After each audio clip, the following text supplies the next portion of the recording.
Hello friends, welcome to my YouTube channel सीखो free. Friends, आज की वीडियो आप सभी के लिए बहुत खास होने वाली है क्योंकि आज की वीडियो में हम जानेंगे युद्ध से जुड़े शब्दों की English war related word meanings, जैसे कि युद्ध, तोप, सैनिक, आक्रमण, हथियार, बंदूक, हवाई हमला, युद्धपोत, थल सेना, नौसेना, वायुसेना आदि। वीडियो में आगे बढ़ने से पहले फ्रेंड्स हम आपको बता दें, अगर आप हमारे चैनल पर नए हैं तो हमारे चैनल को सब्सक्राइब करें और बेल आइकन को प्रेस करना ना भूलें, जिससे कि आपको हमारी आने वाली न्यू वीडियोस की नोटिफिकेशन मिलती रहे। तो चलिए वीडियो को शुरू करते हैं। वीडियो में सबसे पहले हम बात करेंगे युद्ध की। युद्ध को हम इंग्लिश में वॉर कहते हैं। अब युद्ध या वॉर क्या होता है? किसी के बीच जब घमासान लड़ाई होती है तो उसे हम युद्ध कहते हैं और लड़ाई को इंग्लिश में फाइट कहते हैं। अब हम बात करते हैं गृह युद्ध की। गृह युद्ध को हम इंग्लिश में सिविल वॉर कहते हैं। फ्रेंड्स, अब गृह युद्ध क्या होता है इसके बारे में हम जानेंगे। एक ही देश के नागरिकों के बीच होने वाले युद्ध को हम गृह युद्ध कहते हैं। और युद्ध करना, नेक्स्ट हम बात करते हैं युद्ध करना या युद्ध छेड़ना के विषय में। युद्ध करना या युद्ध छेड़ना को इंग्लिश में वेज वॉर कहते हैं। नेक्स्ट है परमाणु युद्ध। परमाणु युद्ध को हम इंग्लिश में न्यूक्लियर वॉर या एटॉमिक वॉर कहते हैं। नेक्स्ट है युद्ध की घोषणा करना। युद्ध की घोषणा करना को हम इंग्लिश में डिक्लेयर वॉर कहते हैं। नेक्स्ट है युद्ध विराम। युद्ध विराम को इंग्लिश में है सीज फायर कहते हैं। युद्ध विराम क्या होता है? जब किसी युद्ध की समाप्ति हो जाती है तो उसे हम युद्ध विराम कहते हैं। नेक्स्ट है धर्म युद्ध। धर्म युद्ध को इंग्लिश में क्रूसेड कहते हैं। धर्म युद्ध क्या होता है इसके बारे में हम बात करें तो राजनीतिक और धार्मिक आधार पर होने वाले युद्ध को हम धर्म युद्ध कहते हैं। नेक्स्ट है हथियार। अब हम हथियारों के विषय में बात करें तो हथियार को हम इंग्लिश में वेपन या वेपन्स कहते हैं। हथियार क्या होते हैं? लड़ाई में प्रयोग होने वाले औजार जैसे बंदूक, तमंचा, चाकू, तलवार आदि को हम हथियार कहते हैं।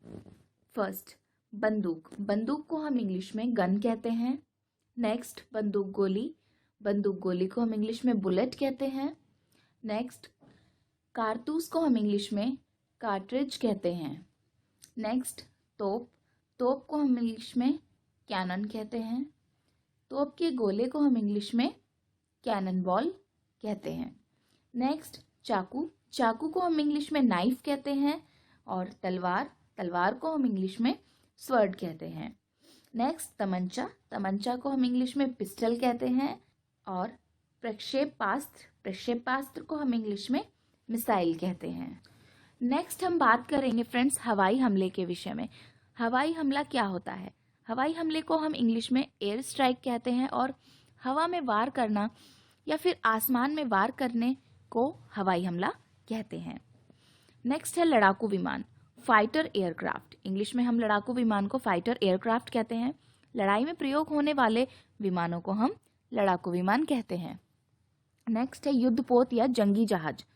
जंगी जहाज को हम इंग्लिश में वॉरशिप कहते हैं। पानी के अंदर लड़ाई करने वाले जहाजों को हम जंगी जहाज या युद्धपोत कहते हैं।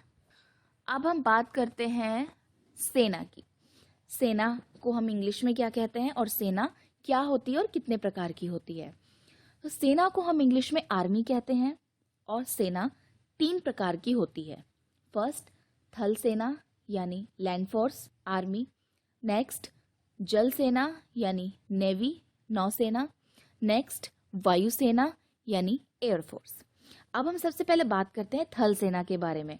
थल सेना उसे कहते हैं जो मुख्य रूप से भूमि पर लड़ती है। अब हम बात करते हैं जल सेना के बारे में। जल सेना या नौसेना उसे कहते हैं जो मुख्य रूप से समुद्र में लड़ती है। अब लास्ट में हम बात करें अगर वायुसेना की, तो वायुसेना उसे कहते हैं जो मुख्य रूप से आसमान में या फिर वायु में लड़ती है। नेक्स्ट हम बात करते हैं सैनिक। सैनिक को हम इंग्लिश में सोल्जर कहते हैं।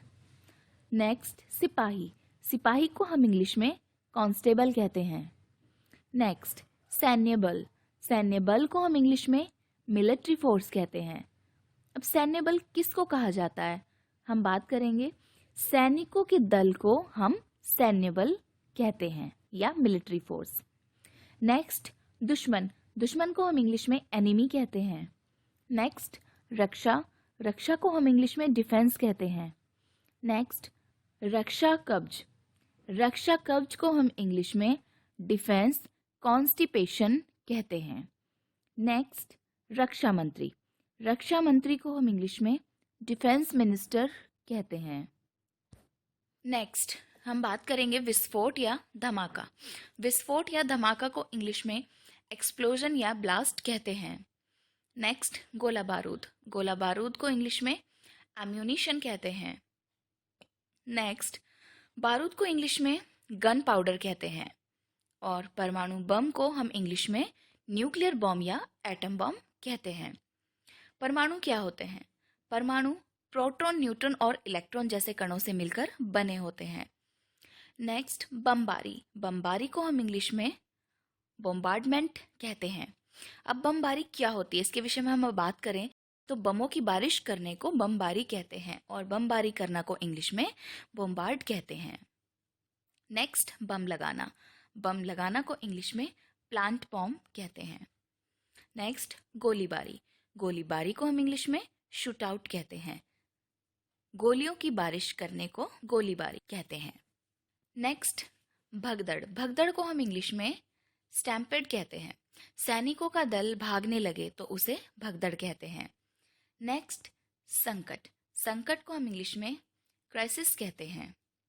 नेक्स्ट, हमला या आक्रमण। हमला या आक्रमण को हम इंग्लिश में अटैक या इन्वेजन कहते हैं। आक्रमण या हमला किसे कहते हैं? किसी पर धावा बोलना या उस पर हमला करना को हम आक्रमण कहते हैं।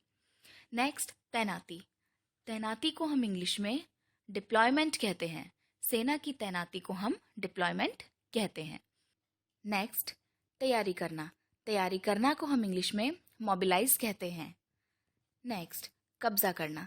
कब्जा करना को हम इंग्लिश में कैप्चर कहते हैं। नेक्स्ट, आत्मसमर्पण करना। आत्मसमर्पण करना को हम इंग्लिश में सरेंडर कहते हैं। आत्मसमर्पण करना किसे कहते हैं, इस बारे में अगर हम बात करें तो जब कोई हार मान लेता है या फिर अपने आप को किसी और के हवाले कर देता है तो उसे हम आत्मसमर्पण करना कहते हैं। नेक्स्ट, जीत। जीत को हम इंग्लिश में विक्ट्री कहते हैं। जीत जाना को हम इंग्लिश में विन कहते हैं। हार को हम इंग्लिश में डिफीट कहते हैं और हार जाना को हम इंग्लिश में लॉस कहते हैं। फ्रेंड्स, वीडियो पसंद आई हो तो वीडियो को लाइक ज़रूर करें। फ्रेंड्स, अगर आपका युद्ध से जुड़ा कोई सवाल है तो हमें कमेंट सेक्शन में ज़रूर बताएं और हमारे चैनल सीखो फ्री को सब्सक्राइब करना ना भूलें। Thanks for watching. Have a nice day.